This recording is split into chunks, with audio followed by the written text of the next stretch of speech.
हैं क्या है आज का महा उपाय।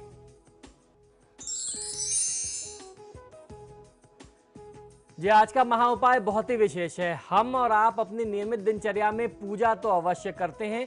आज मैं आपको बताने वाला हूं पूजा में ध्यान रखने योग्य कौन सी बातें हैं। हम लोग पूजा अक्सर करते हैं और फिर शिकायत करते हैं एक दूसरे से कि भगवान हमारी बात सुनते नहीं, भगवान हमारी भावनाओं को नहीं समझते, हमारी प्रार्थना को स्वीकार नहीं करते। लेकिन हम ये चेक नहीं करते, हम ये नहीं जानते कि कहीं ना कहीं हमसे कोई बहुत बड़ी भूल हो रही है, बहुत भारी चूक हो रही है हमारी पूजा में। तो इन्हीं सारी बातों से संबंधित आज मैं आपको जानकारी देने वाला हूं।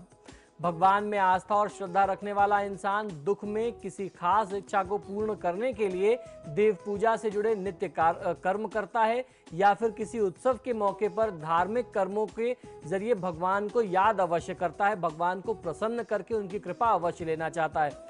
किंतु अक्सर व्यक्ति भगवान की पूजा उपासना या भक्ति के दौरान कुछ जरूरी बातों पर गौर नहीं करता, जिससे अनेक लोग परेशानियों और तरह तरह की जो भी उनकी समस्याएं हैं वो आने लगती हैं और हर प्रकार से आपकी इच्छाएं जो है वह अधूरी हो जाती हैं और निराश होकर के नियमित भगवान की ध्यान पूजा से भी आपका मन फिर भटकने लगता है, आप उससे भी दूरी बना लेते हैं। ऐसे हालात में वो यह नहीं सोच पाते कि भगवान की कृपा से ही संभव है कि उनकी दिक्कतें कुछ न बढ़ें और जितनी भी आपकी कामनाएं हैं वो पूर्ण हो जाएं। तो किस प्रकार आपको पूजा करनी चाहिए, क्या हो वो विधि विधान, क्या कमियां हमसे रह जाती हैं, इससे संबंधित आज हम जानकारी करने वाले हैं। आखिर कौन सी हैं वो अहम बातें जिन बातों पर ध्यान न देने से भक्ति के बाद भी, सारी क्रिया पूजा साधना करने के बाद भी व्यक्ति बेचैन रहता है और परेशान रहता है, उसके कार्य जो हैं वह अपूर्ण रह जाते हैं, उसकी साधना जो है वह सिद्ध नहीं हो पाती, अर्थात पूरी नहीं हो पाती, आपकी जो मनोकांक्षाएं हैं वो अपूर्ण रह जाती हैं। धार्मिक दृष्टिकोण से आज आपको मैं बताने वाला हूं कि भगवान की पूजा या स्मरण करते समय, साधना करते समय इच्छाओं व भावनाओं से जुड़ी याद रखने योग्य 3 अहम बातें कौन कौन सी है। सबसे पहली बात यह है कि जब भी भगवान या अपने इष्ट का आप ध्यान करें या मंत्र जाप करें और अगर आप उनके नामों का उच्चारण कर रहे हैं तो नाम और जप जो है वो उजागर नहीं होने चाहिए, यानी उसका उच्चारण साथ बैठे हुए व्यक्ति को नहीं होना चाहिए, उसको सुनना नहीं चाहिए। आप जो भी जाप करते हैं वो मानसिक होना चाहिए और आप अपने मन में करें, मुंह में जाप करें, ज्यादा अच्छा वही माना जाता है। क्योंकि धार्मिक महत्व की दृष्टि से भगवान के नाम का ध्यान जितना गुप्त रखा जाता है वो उतना ही असरदार और फलदायी सिद्ध होता है।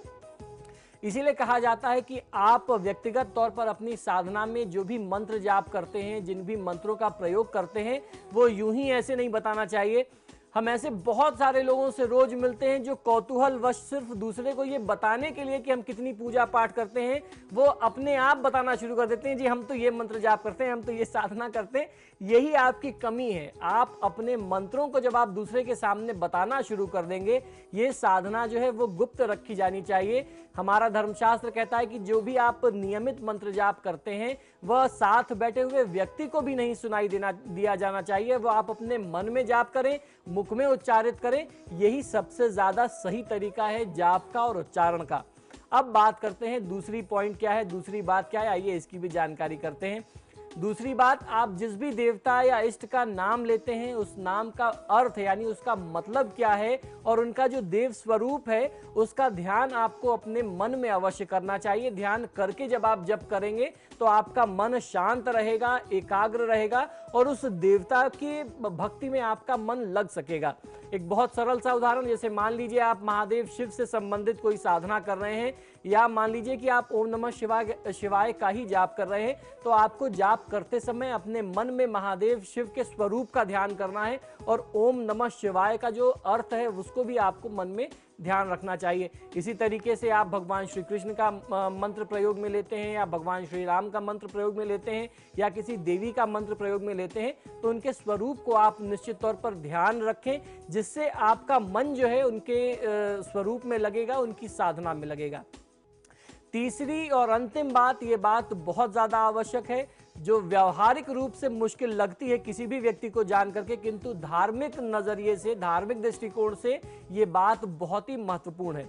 ये बात वो है कि भगवान की पूजा, ध्यान या उनका नाम जब किसी इच्छा, कामना या मकसद से ना करके अगर निस्वार्थ यानी बिना स्वार्थ आप किसी कामना के करते हैं, बिना स्वार्थ आप इनकी साधना करते हैं या हित पूर्ति की कामना से सिर्फ श्रद्धा और विश्वास के साथ करते हैं, धार्मिक दृष्टि से ऐसी निस्वार्थ भक्ति से भक्त को भगवान की प्रसन्नता और अदृश्य कृपा अवश्य मिलती है, साथ ही वह शांत और सहज हो जाता है।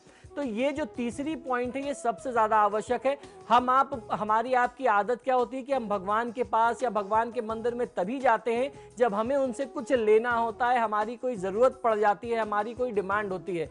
अगर आप बिना किसी डिमांड के भगवान से साधना करेंगे, भगवान से की पूजा आराधना करेंगे, तो वो अपने भक्त की मन की बातों को समझ करके आपकी कमी, आपके जीवन में जिस चीज की कमी है वो आपको हमेशा देंगे, इसमें किसी भी प्रकार का संदेह नहीं रखना चाहिए। ऐसी भी बहुत सी बातें हैं, आने वाले एपिसोड्स में मैं आपको जरूर बताऊंगा। आज के लिए बस इतना ही। इसके आगे की जानकारी आपको हम कल के कार्यक्रम में देने वाले हैं कि महादेव शिव की पूजा आराधना में किस प्रकार से साधना करनी चाहिए, किन बातों का ध्यान रखना चाहिए। आज के लिए आज्ञा दीजिए।